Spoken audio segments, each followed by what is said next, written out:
Wednesday, kids. What time is it?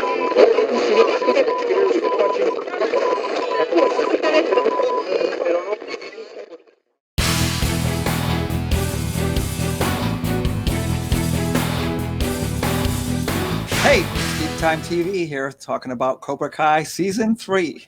Everybody ready? Yes. Strike first. This is I'm ready. Edson, and we got Stacy.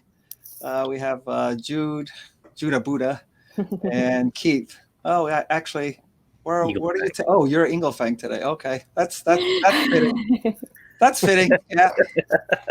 Cobra Kai Season 3. So first of all, there's going to be spoilers. That can't be helped. I can't trust myself to keep my mouth shut about spoilers. So take it at your own risk. You know, if you haven't seen it yet, go and watch it first before you see this, because there's going to be spoilers. And to me, Everybody dies. okay, not that much of a spoiler. To me, not only season 3, but the whole show, one of the main themes that I've gotten, or one of the main elements I've gotten out of it, and you guys could agree or disagree, is the relationship between Johnny Lawrence and Miguel. Johnny's become like a father figure to him in the first couple of seasons, and this relationship, I think, has become the most important now in season 3. First of all, you don't even know whether Miguel's going to survive, but once he wakes up from his coma, then he's going to need the best supports around just to get him to want to live again, because he finds out really quickly that he's paralyzed, and that's going to be to a teenager, as you can imagine, it's kind of the end of your life. You can't walk again, and Johnny steps up and becomes his main support. He stays with him all the way through recovery, and he's basically a father for him in all intents and purposes. And the thing that contrasts this is his also attempts at trying to be a father to his real son, Robbie. That's right. Kind of, and he's faced with failure after failure. And I wanted to ask you guys, how is this?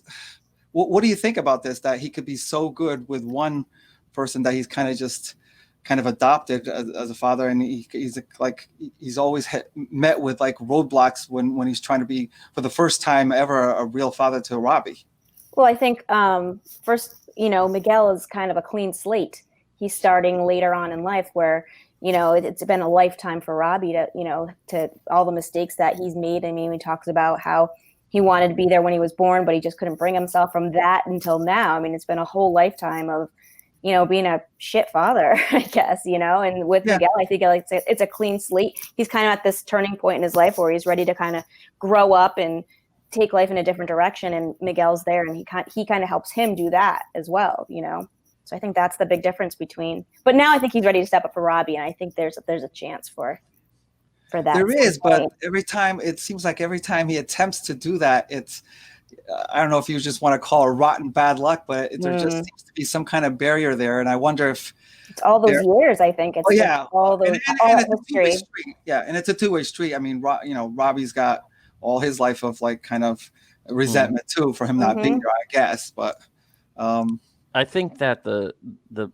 scene where he doesn't show up for Robbie at the prison, and he shows up at the hospital for Miguel, that scene alone really sort of distinguished where really his heart is, because that was really kind of depressing in a way. Yes, it was. And I feel that it's sort of, I guess you could say it's sort of smart writing in a way, because it constantly reminds the audience that Johnny's still somewhat of a fuck up in a way, and that he's still not 100% there as far as, redeeming himself as a father. He's still making mistakes, or he's trying to fix everything, but he can't do it all at once. You know what I mean? He's never had the chance to, he doesn't have that bond with Robbie. He never has. And he's built this bond with Miguel. And in that situation, I think more than anything, he probably felt like Miguel was like life or death. Robbie would still be there, and he kind of kept him you know, on the side, like he always has. And so that's kind of like, it's like a, you know, that's tough. I knew that was going to happen too. But they added that story element now that basically Kreese can come in now and influence him and fill those shoes in, and that's what makes the story get, you know, more engaging as the season goes on. And you start saying, oh my God, now it's gonna go in the other direction. It's constantly moving. The characters constantly have different allegiances, you know, and then it's, you know what I mean? Well, because of course it had to happen. If it didn't happen and he had showed up for Robbie, then where Robbie never would have gone to Kreese. Right, you know exactly. And then the story has to go somewhere. Exactly. Yeah, and then Stacey. I'm sorry. Go ahead. No. Good. You go ahead. I was going to say, Stacey. I was going to say the same thing, that Miguel's a clean slate for him. Yeah, he's got a blank board to work with, and Miguel wants to learn karate, and that's the only thing that Johnny has to offer at that stage of life, at that point in his life. Good point. Yeah. But what I wanted to say about Johnny and Miguel is that they're co-protagonists in this whole thing, and this is the way that where Disney Star Wars sequels failed, and where the new Star Treks fail, where they can't connect with the old audience and the new audience at the same time. What we have here are two parallel protagonists, and Miguel appeals to the new fans, and Johnny appeals to the longtime fans of the Karate Kid franchise. True. You're able to get both age groups on board to follow this trajectory for both characters, and that's what makes the show work, I think. Yeah, definitely. I mean, is it sad to say that Miguel's more of a likable character over Robbie? Oh, absolutely. I mean, that's kind of they purposely got you on board with these two. With Johnny's a very sympathetic character, despite how hard-boiled he is. Right. And so you want him to succeed. You root for Johnny to overcome all his shortcomings. Absolutely. And you kind of feel for him, because you realize throughout this season anyway that, you know, more than ever, they really reinforced what a crappy upbringing he had. And that being the spoiled rich kid was just an illusion. And once he left high school, right, because he never worked on any other part of his personality. He never worked on any part of being a human being. He was a spoiled brat who had an abusive stepdad. So he was constantly overcompensating for what was happening to him. And then when he got out in the real world, and you know how this happens when you age and your friends start dropping off one at a time from your high school, you know, he was left holding nothing. Yep. And he struggled with that for decades. And he meets Miguel, who lives next door, and his world just opens up. Right. Because Miguel just worships Johnny's toughness. I mean, he still calls him sensei throughout the whole entire thing. Even if he does something wrong, he's still sensei. Even when he was mad at him, he's still sensei. Yeah, that's a great point. The respect and love. And even before he got kicked in the final episode in season 2 down the stairs and broke his back or whatever, Johnny at the hospital checks his voicemail before he goes in or afterwards, and it's him calling about a problem with a girl. Good morning. Yeah. And that was hard. That was like, oh my God, like you didn't get the voice message until later on. Even some of those heartbreaking flashbacks, where like they had a flashback where Miguel comes in and he had gone on the date with Sam, and he was like, "Is it a win?" or whatever he said, and he's like, "It was a win," or, you know, "Are you a winner?" or whatever it was, and they were celebrating joyous moment, and then he's reflecting back that this kid, because of what he taught him, is now struggling to survive. So it was, you know, and it didn't help that Carmen turned on him, which I had. Oh, I know.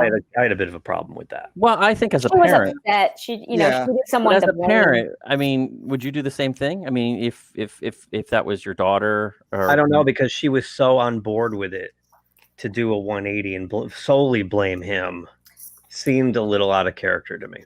But it was an emotional. It seemed like an overbaked plot device to create tension between the two of them.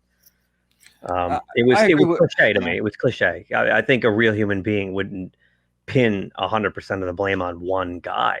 She was just as much to blame for she was rooting for him and encouraging him, and Well, you notice Carmen's mother though was more sympathetic and was like, she's hey, always just give her time, just give her time, you know. She's always been. Yeah. I mean, that's just like a parent's reaction, initial reaction. She does come around afterwards. It just seemed like it took a little longer. Yeah, longer than it should have. It was, to me, it was, typical teen TV drama stuff. It was just okay. It didn't bother me. It just was like typical. She was against it from in the beginnings, though. So Well, she was. reverted back to that. I know, but she got 100% on board with it. Yeah, but her baby was lying there, you know. I get it, but to like, blame one guy. But the thing is, and she knows Johnny, and she liked him, so you would think. I mean, come on, it just. But I think it was also a plot device because I don't know about Edson, but I watched this whole thing unfold. I've been watching everything all along, so I had to wait until season 3. So Same it was thing with me. it was like a cliffhanger for me whether or not they were going to get back together. So I think that's why they purposely did it, because they were like, "Oh my God, that's one of the moments you're going to say, is Carmen going to get back together with Johnny?" Like, you didn't know, and so they left you with all this sort of doubt, and so I think that might have been a little device that they played in. That's a great scene. That is. I love that scene, and the fact they fun. got Lee Snyder was even better. Yeah. I mean, I love all the things you guys said, and one of the things I love about the Johnny character is like he can be his own worst enemy. Oh, absolutely. But yet, and you see all his flaws laid out, and yet you still want to root for him because his heart's in the right place most of the time, even though he sometimes doesn't know how to get past something. He doesn't know how to handle it correctly. Even just trying to get Miguel to walk again. Some of those methods are a little fishy that he tried to get him to do, but like I said, he was trying to do right by him. I like that they had the hippie guy, and the hippie guy was trying to get him to do all this sort of physical therapy things, and it's like he's like, fuck that dude, like do it like a man, like he's like pushing him, and what didn't he hang him on like a rope or something? Yeah, and he just let him go. A bungee cord, and he had like. And he had I feel like a baby. He's like, I feel like a baby. It is like just dangling there. And he's like dangling magazines from up top. He falls out of the wheelchair. It was so great, and it just so many times. And that's what I like so much about the character is he's just he has that toughness about him, and he stays true to it. He doesn't he never pussies out. Yeah, he just reverts back to what he knows. That's it. Mm-hmm.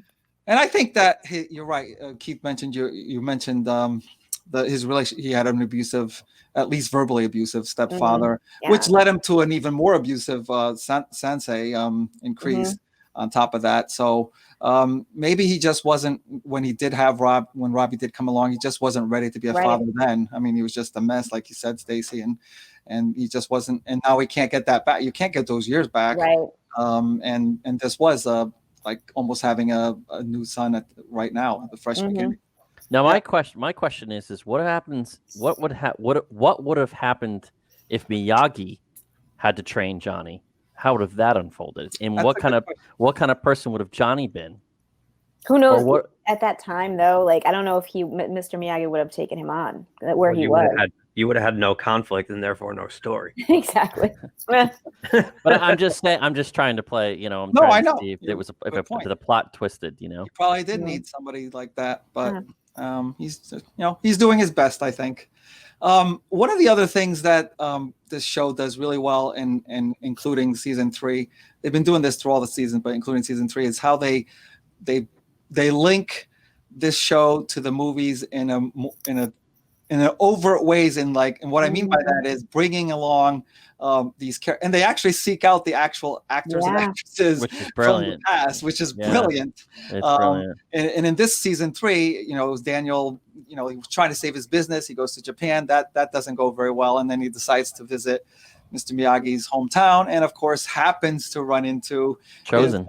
Komiko. Well, first Komiko, his love interest from Karate Kid 2, and then that leads to Chosen, his adversary, and eventually, I think her name Tuan. Is it Tuan? The girl he saved from the typhoon. Right, I forget what her name. Who actually happens to be high-ranking, the vice president of sales at a car company. Yeah. What did you guys like?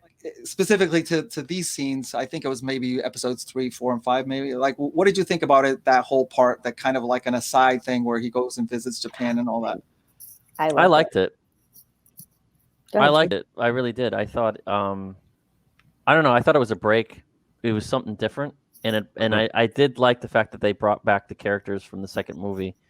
I always liked the fight with Chosen. I always thought it was a better fight than in the first movie with Johnny. And because it felt so real with Chosen, like Daniel didn't have a choice. This was a life or death thing. Right. You know, if Chosen beat him, Daniel might have been dead. So Right. Yeah, it was to the death. Yep. And one of the last things that Miyagi says is this isn't a tournament. Like, you know, this is the real deal. So, you know, it felt, I mean, I saw it when I was a kid, but it felt a little bit more, I don't know, just more intense.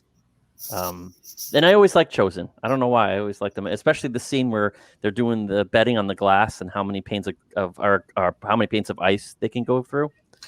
That one scene. And then Daniel does it. He goes through like, I don't know how many, like I don't know, 6 panes of ice, and then he loses the bet. Chosen loses the bet. Yep. I mean, this whole thing was kind of like an aside to the main thing, but I liked it too. I thought I was going to be bored by it. I mean, he's going to go visit Japan, you know. There's so much reminiscence and stuff, but you're right.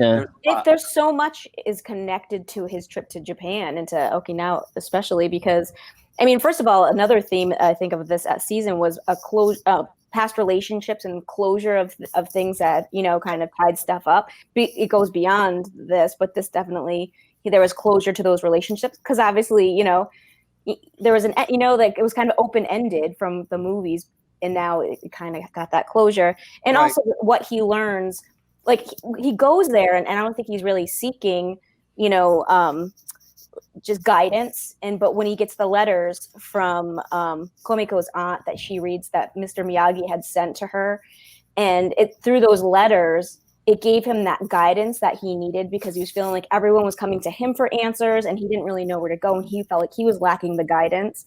And those letters gave him that guidance. It was like Mr. Miyagi was speaking to him from beyond. And like he ends up using that same guidance that he got while he was there for his daughter later on, like in the season, you know? So it definitely ties throughout. Like it was definitely connected to the rest of the season, I think. It was important. And I also felt those letters gave fans of the series, and especially with Mr. Miyagi, closure.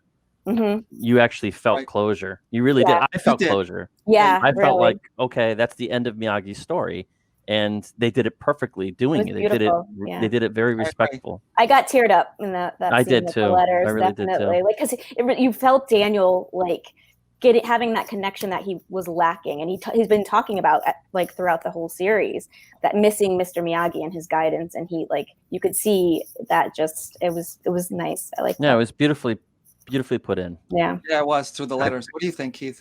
I think one of the funniest parts that nobody mentioned was the fact that when he gets to the town, it's gentrified. Yeah, that was hilarious. He gets out of the taxi and he's like, "What the hell?" Yeah, yeah. Which was that was at the point where Danny hit his lowest point right there. He had just come from the meeting where they told him tough shit.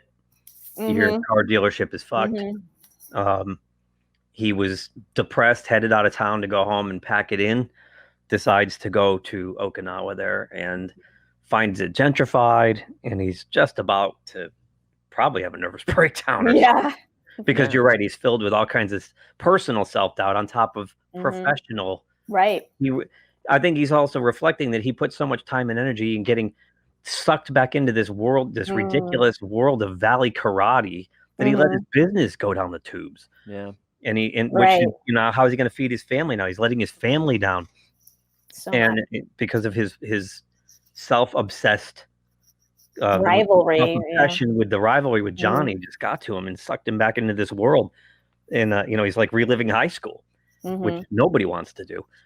And then he runs into his past. And you're right, and it gave him guidance and closure, and the fact that he was able to come to terms with Chosen, and they have I love the friendship they developed. Me there. too. It was more. So good. Yeah. Yeah. This trip to Japan for me was the highlight of this season. It's one of my It favorite. was Because was it a broke great up, as you pointed out, Jude, it broke up the monotony Yes. that we were getting from seasons Yes. 1 and 2. And I won't go into now. I'll save it for my dislikes. But there's something that really bothers me. One thing that really bothers me about this series, but we'll move on. So Okay. Yeah, it was a great season. It was a great episode. I think it was really important. Yeah, I agree. And relay. I know this kind of we're jumping around a lot. Not that we're naming the episodes, but there's also to this kind of connection. We have the scene towards the end with Allie. Absolutely. Yeah, that's what I was saying. That closure. So with the three of them and how she kind of like has to be the one that she's on the outside looking into this thing, and she has to be the one to show those two. You're actually more alike than you'd think. Yes. What did you guys think of that? Oh my God. I love that interaction between all four of them. Daniel and his wife and her and Johnny. It was just like, I don't know. I felt the nostalgia with them, like just going through everything and, you know. Now you don't think it was too much fan service? That's who cares? That is. I know who cares. I'm just saying that. If they pull it off, it doesn't. They did pull it off. I was just Totally. curious. I was just curious to know if it was sort of fan service at first, because I was like, oh, they're just going to put her in because it's part of the whole thing with Karate Kid. You got to put her in. Well, at this point, he went back to Okinawa, and you got all the fan service from the Karate Kid 2. Yes. They've already clobbered all the fan service from Karate Kid 1. They brought Kreese and everybody back already. So the only character that hadn't been, Johnny went on the little camping trip with his buddies from Cobra Kai. Yep. Yeah. So they had brought every single character back. They had to come back. Allie. And the guy that actually was sick in the show actually was sick in real life. He died, I think, soon after that. He looked really bad. Yeah. I was thinking that must be surreal to have like shot and then to watch back that scene of himself dying and then shortly like really being in that position. Like, and he talked about it too. He talked about dying on the show when he was really dying in real life. I think his death was sudden though. Oh, really? He wasn't. It was like from a heart attack or a stroke or something. Oh, it wasn't from cancer. Oh, I thought this guy. He was 59 years old. He looks. Oh my gosh. Terrible. He looks like he's 70. Yeah. Wow, that's how old Daniel. That looks like cigarettes and sun right there. Yeah. Wow. I couldn't distinguish them from the movie. That's how bad I think some. I couldn't either. Once I watched it, like, went back and watched the movie, you could see it like in the eyes, but really it was hard otherwise. Yeah. Couldn't do it I changed a lot. Johnny changed to the least. And I'm still amazed how great of an actor Zabka is. I really am. Oh my gosh, I'm like blown away by him. He used to play every bad character in an 80s movie. He played in like what was that movie with Rodney Dangerfield? Head of the Class or Back to School? Yeah, Back to School. He played a bad guy in that movie. Really? He played bad guys in all kinds of 80s movies. And I never really took him as really a good actor. I just thought he was just the token villain, kind of thing. But I think he in this show, it just shows how great of a character he really is. He really does good Johnny. He really does. And he's likable, even though in the movies, I mean, in the original Karate Kid, you really didn't really like him. Well, he was a cartoony stereotype. Yeah. Right. He was. Every 80s movie had the rich, blonde-haired bully. Well, they made fun of that in the Halloween episode in season 2. Yeah. When they were was it Robbie's dressed up like the jerk from was it like Pretty in Pink? Yeah, exactly. Yeah, like they're all. He's like, I had so many to choose from. It was really funny that they mentioned that. But. I mean, I know we. Go ahead. No, I was going to say I have to admit something that I was completely wrong about. I didn't see it at all. When they brought Kreese in to this whole thing, I know he wasn't brought in the third season, but when they brought him in, I actually thought it was going to be like a time thing. He's just going to like pass through and he's not going to affect it at all. And I was completely wrong. I was hoping that. No, I was like, he's the one character, in my opinion, that I don't see any kind of redeeming. Right. And I know they spent a lot of the third season kind of giving you a lot of background. I understand they gave you a lot of background into his difficult life, but still, it's like I don't see any kind of redeeming quality from him. I agree. But Even when he helps Tori out, it's still like just for himself. To get her roped in. It's to get her roped in. Yeah, He's chaotic evil. He's chaotic evil. He's Machiavellian Mhm. and And it's funny, highly like, manipulative. Yeah. well, that's the thing, and like I think that with the flashbacks for me, they were showing where his humanity was all along until he gets to that point where like the his commanding officer says something or I like wrote this down actually because that where you actually see him shed his humanity when he lets the commanding officer fall down the pit. That was the moment that he stopped having humanity, and then that was it for him, I think, because I think they showed that he had it at one point, and it was gone from that moment on. He was broken over and over again. He actually becomes his commanding officer. Right. You see him evolve and take the guy's place is what he does. I think it's even more than that. Like, I think it's even worse than that. I think he also didn't tell him, and we don't know if this is true or not, about the letter that his girlfriend sent them. Yep. Until he was walking out. And then he told him, and when they were walking out, when he was about to fight him, and that just set him off. Well, because the whole reason he didn't tell him before they're going on the big mission, because he thought it would mess with his head and it could get them killed.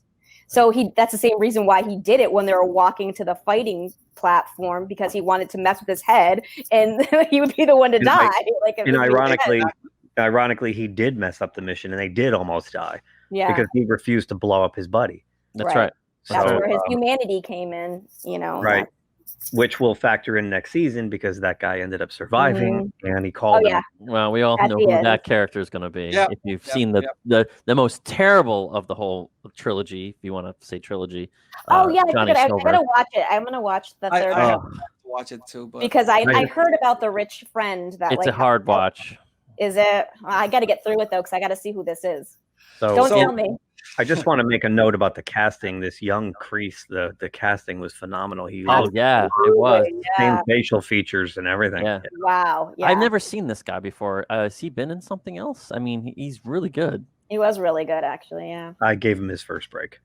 I mean, I have IMDb up, so I don't know. I'll have to... So we don't all agree that there is nothing that Kreese is doing that will actually. He doesn't have anybody's good intention. Even his students, it's not anything good in mind. Right? I mean, could he change? Maybe, but I think the percentage is very low. He's a Sith of the Jedi. And if it does happen, it's going to happen probably if it gets to a point where he's sick and he's dying, and all of a sudden he realizes all he's done. I don't know. Like maybe they'll roast. I don't think there's a redemption arc for this character. I don't think so either. I'd be very surprised. Because because of his backstory, originally in the diner, you thought the bully was really him, and then he of course trips. Right. Well, usually bullies trips become him bullies and knocks because him they're over. bullies, right? Right, but he was, and then then he tried to fight him in the back alley, and he got his ass whooped. So he was sort of a character that was kind of I more think introverted. if they redeem this character, they'll cheapen the whole thing, because the whole idea of the evil behind Cobra Kai this whole time has been right. Okay. The Dark and Lord. you bring up a good point about how he got bullied and he became a bully, which is a contrast to, well, not a at first it looks like it's going that way when getting back to Miguel, like he almost turns into a bully when he gets first trained and he goes and beats up and then Johnny kind of helps him to step back from that, but that's way back. That's not in season 3. That was way back. But who does become a bully? Yes, who does? Yeah. Well, they switch off. I mean, Hawk's it's redemption. Hawk redeemed. I mean, he didn't want to follow the dark side. He was sort of in the gray, and then I mean, he was really bad. He was in the dark side for a minute. He was there, really though. bad to Dimitri, which was his best friend. But then let's go back a little bit, and we'll wind up with this. So I wanted to talk about Sam's character a little bit. How she changed from the previous seasons. At the beginning of this season, she's not that independent, she doesn't know what she's gonna do because she feels this panic attacks, this I mean, what do you think about that? Like, is that sympathetic to the viewer, that what happened to her that turned her into this, like from a self-confident person to this? I think so. I was a little bit kind of put off with it at first. I don't think I understood it, and then as it went on, I totally got it. She definitely was suffering some form of PTSD, and that anxiety is real, and it does stop you, and again, that's where that guidance that Daniel gained in Japan, he brought back and was able to offer that to her to be able to get past that fear. And like the scene right after this where they're right at the car, and she's like, I'm afraid, like that's what's keeping her, and he's like, it's okay to be afraid, like Mr. Miyagi said, you can't let the fear own you, you gotta beat right. And I like that, because that makes her have some of Daniel's DNA, because he was like that in the movies. He doubted himself, and right. he was and there was a few times in the first movie where he was suffering from that with Johnny. It wasn't until they said don't fight until the tournament that Daniel felt better about himself, because he was avoiding Ali, he was doing all this stuff to get to avoid that whole clan. Yep. Well, and it's funny because it doesn't just snap, it doesn't like just click in when they break into the house and they start fighting. She's petrified. She runs away. Yeah. And it's not until she's knocked down and time goes by where she remembers. Her too. She drew blood. She was getting stitches. No, I mean in this season. Yeah, I know. It didn't happen right away. It took her a while for her to remember what her father had told her, and she was able to kind of stand up to that fear and do what she had to do, and she didn't really beat her up enough, but yeah, it's more realistic that she struggled out basically. I think so. The season, yes, and she also is part of this kind of like not a triangle but a quadrilateral. Yeah, I don't know. Her and Robbie, first she broke up with Miguel. Because, I know. And then wound up with the Robbie thing seemed a little forced because she didn't seem all into it, even though it was more because she didn't like Miguel anymore. And now specifically this season, they seem to warm up to each other. Do you think she holds any? Don't kill me for this question. Any responsibility at all that Robbie went to Crease, because she didn't communicate with him at all when he was in detention. She tried. She did. Okay. There was that email. There's a bunch of emails from her. She's like, please let us know that you're okay because we care about you. Ignored, right? And he was about to message her back when the big giant kid kicked the plug out and and so he must never have gone back to respond to her, because all these little things. Yeah. So I think she shows up at right when they're just having a moment. They're like, okay, all right. Because he asked her, "Why did you stop?" She's like, "I tried, but you never responded." And there were probably at least 10 or more emails from her. Thank you for clarifying that. I don't understand that part, but thank you for clarifying that. And so that does lead us to that big fight at the LaRussos where you have all these kind of the partnership between Johnny's kids and Johnny's new dojo and Daniel's against Crease's. Before we get to that, I kind of thought it was kind of funny the way it cut back and forth between the nice, calming old friend at the restaurant and then the big chaos. Yeah, and that's when when you said Miguel, both Miguel and Sam kind of get over their little bit fears and come back, Miguel against the bully that way back in season 1, and Sam as well.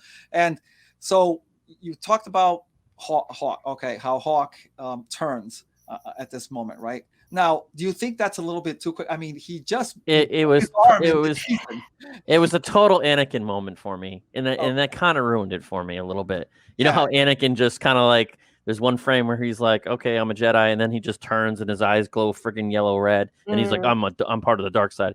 I felt they just kind of forced it too quickly. A little bit, I feel that way, but I feel like throughout the season, you saw those moments. Even when he broke, there was a little bit of moment.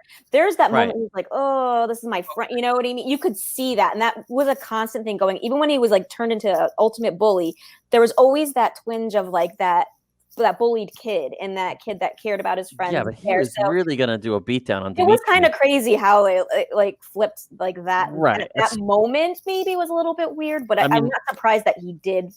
Especially at the party when he announced that he wet his bed, and then there's that whole scene in the last. Yeah, he deserved an ass kicking with that one. Where Demetrius is hiding in the computer lab, and he's hunting him down. And he's like, "I know where you are, you nerd!"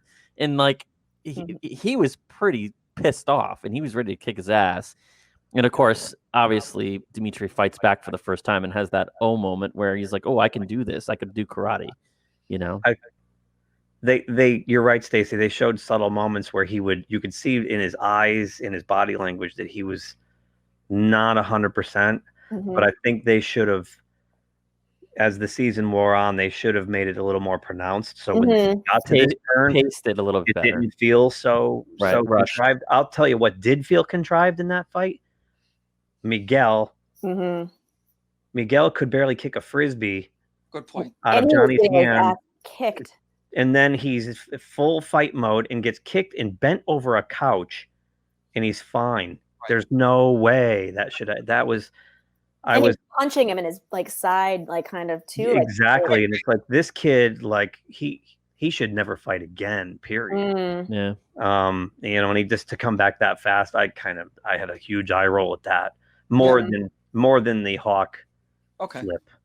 Yeah, and earlier how Dimitri's arm just and his arm magically healed awfully quick too. I think that they're showing though that the time lapse without saying 6 months later or 3 months later. They are, I feel like because I was watching the episode again where he's making out with Yasmin in the hallway, and then so his arm's just in the sling, it's out of the cast, and then later on he's back at the dojo and is that you want your arm broken again?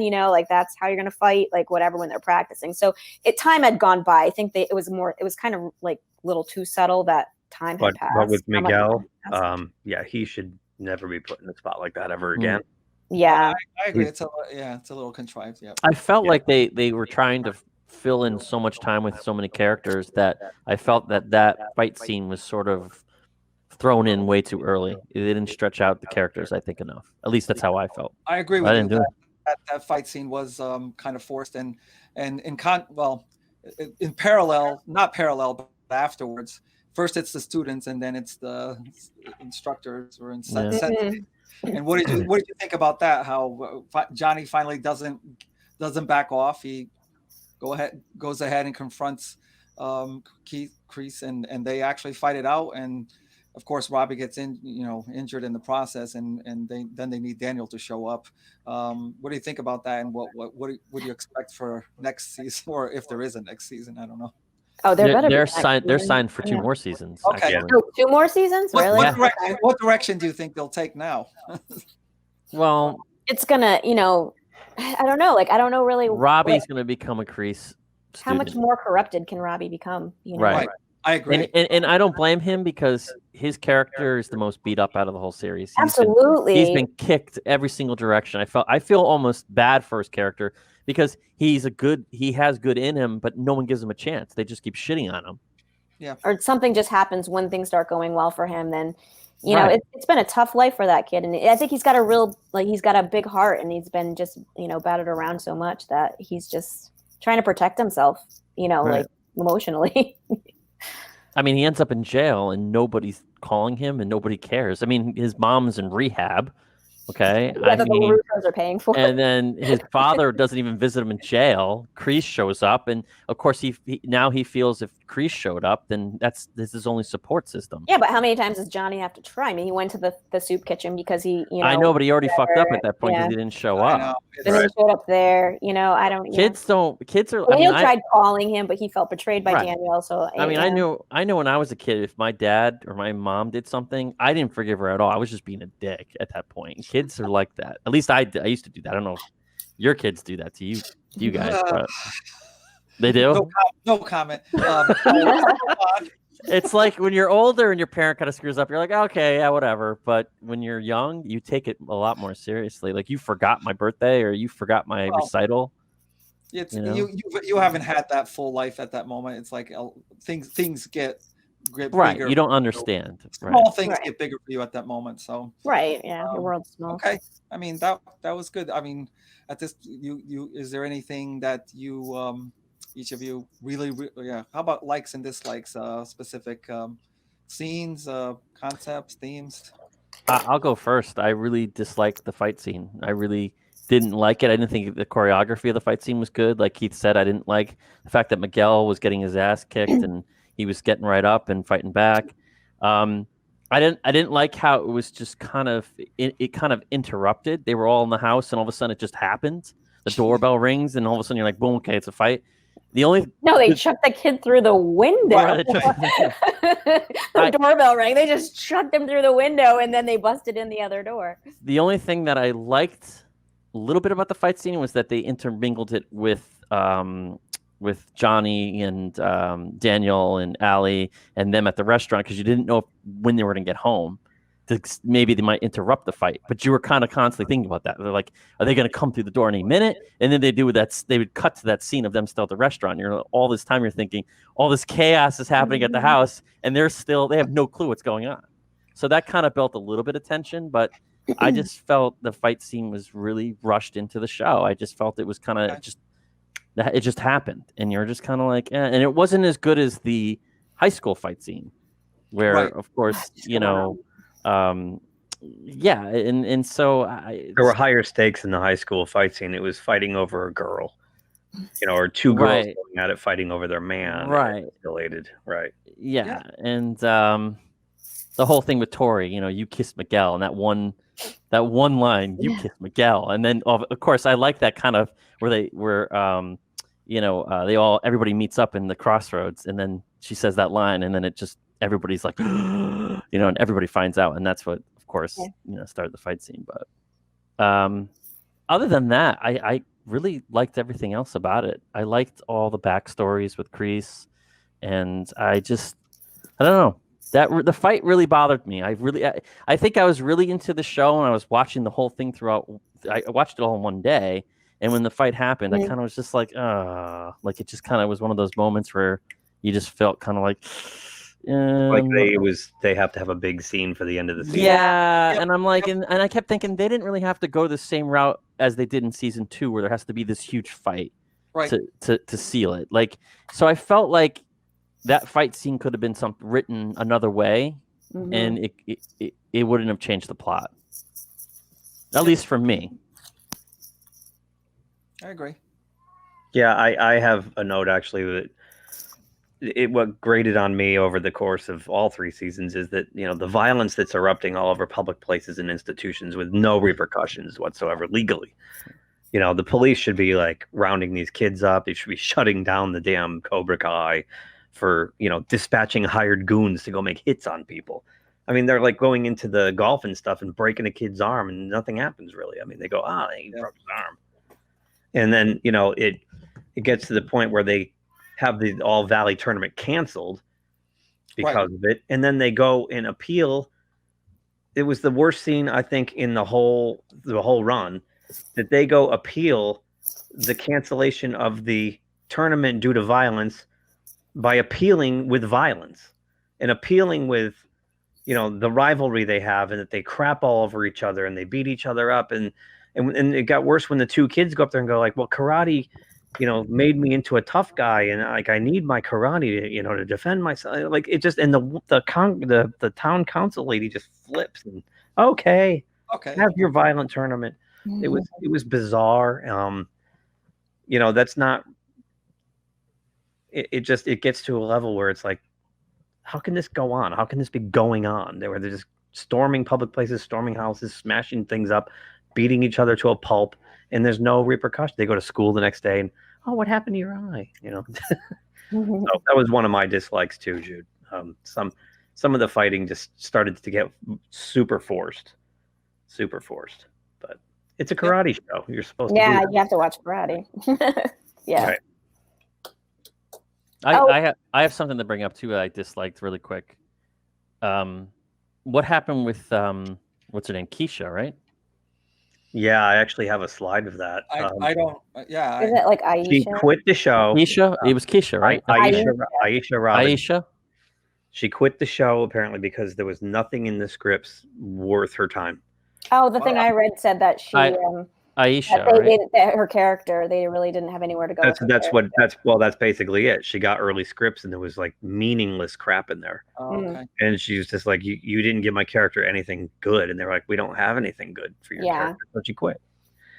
So That's I why liked her she's not in- character. and I did too. And I think that's a lost opportunity right there. It Yeah. was definitely a I lost agree. opportunity. She could always come back.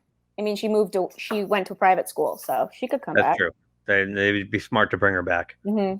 I missed the whole line that she went to a private school. I Right, totally missed It's that. right in I- the first episode. Yeah, the blonde girl came back from Paris, and she's like, "Oh, is she queen bitch now?" And she's like, "Oh, didn't you hear?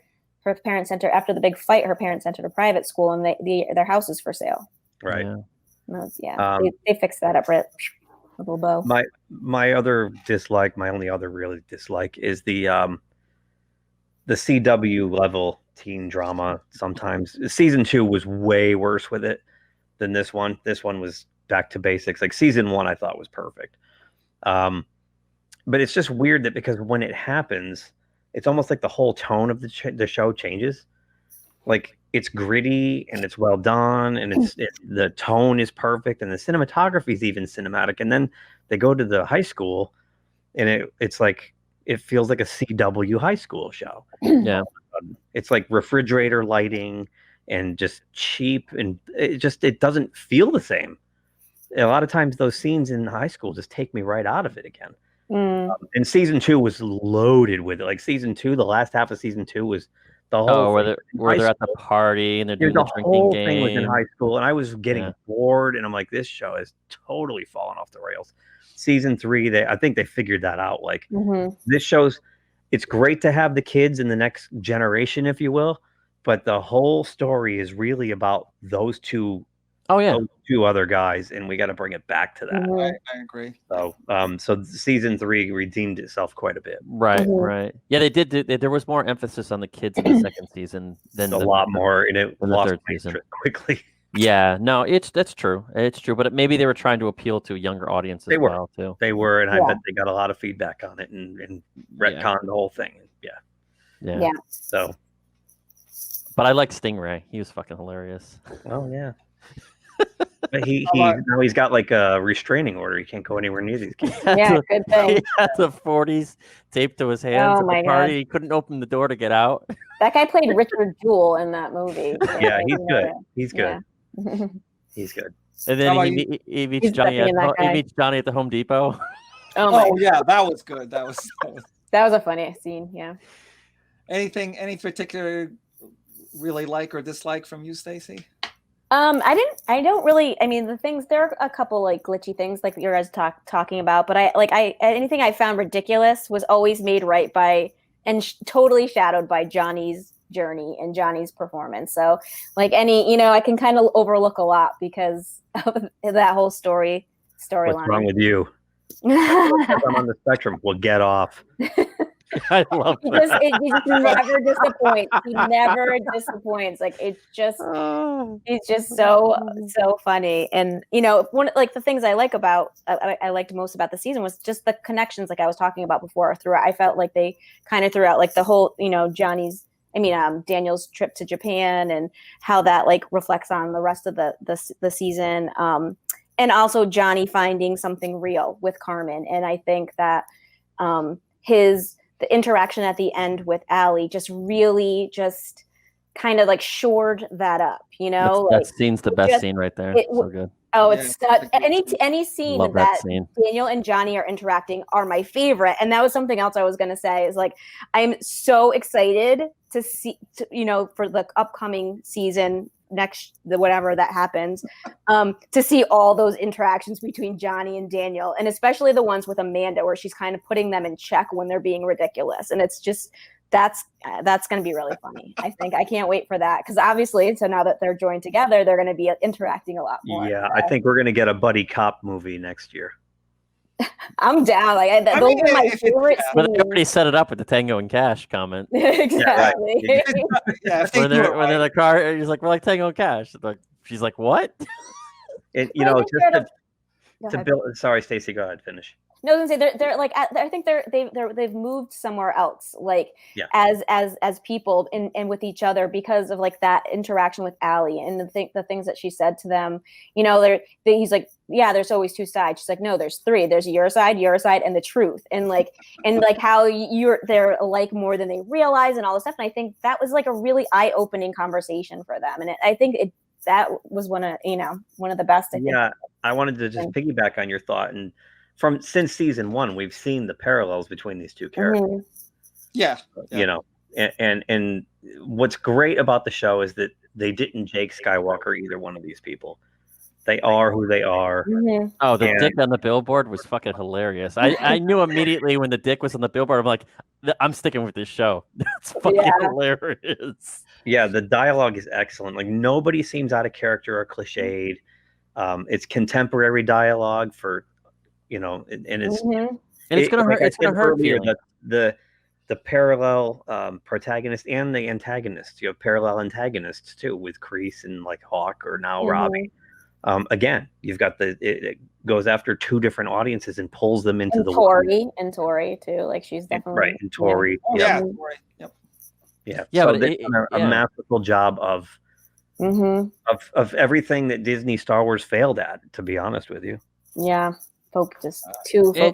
And it's insulting too. I mean, the show doesn't it doesn't hold back. I mean, it's gonna offend people. Well, I mean, but that's not their goal. I don't think it's their goal to offend. No, people. but Johnny says Johnny's gonna shock you. He's gonna say, "What are you retarded? Like, what's wrong with you?" Like, I mean, in modern day, people would be like, "Oh my God, you can't say that on TV." And he says it. He's like, "No, you're a wimp. You're a pussy. Come on." And it's like, and I love that because you don't get that anymore. No, you don't. You get participation trophies now. You do. And then Johnny comes in and he just says something completely like off the cuff. You're like, holy shit. Like, he just said that, Yeah, I'm right in episode 1. He says, you don't get a trophy for just showing up here. And right there, it tells you that they're not going to pull any punches with this. And that's what I love about it. I also want to commend them because they've been able to do something as well. They've been able to put diversity without being woke. That's right. It feels real. Like, you don't have intersectional feminism and identity politics here. Like, it looks like Los Angeles. That's what Los Angeles looks like. But they're not, stereotyping and much like Star Trek does. They put all this diversity, but then they stereotype them and put them all into boxes.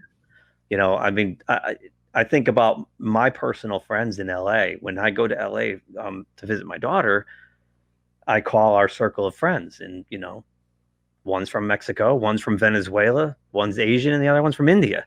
And me and my daughter are the white breads, and and we all love each other and hang around, and we go to festivals together and dinner and movies and all kinds of stuff, and we're all great friends. And you didn't have a checklist of like, I need a Mexican friend, I need and that's how you found your friends. It's like happened naturally. It happened naturally. Oh, imagine that. Yep. Imagine that. Yeah. And none of us ever talk about our ethnic backgrounds. We're just all friends. Yep. Well, I do like in the first season also where Isha, right? Is Keisha? Is it Aisha? Aisha. Aisha. When she comes into the dojo and he's like, I can't train you, you're a girl. And then he goes into his office and Miguel comes in and goes, hey man, we need all the students we can get. You're running a business here. He's like, I can't train her. She's a girl. Like, immediately I was like, oh my God. Like, and that's what I loved about his character. He's gonna cut through the bullshit. Yeah, but he doesn't stick with that though. He sees beyond that eventually. He has the willingness to do so, and that's the difference. I feel like he's the middle of the road character. Kreese is that jerky from that generation where like we're gonna be toughing you up and you're raising a whole generation of people that don't feel loved because you're so hard and harsh on them that they're defective in a whole other way.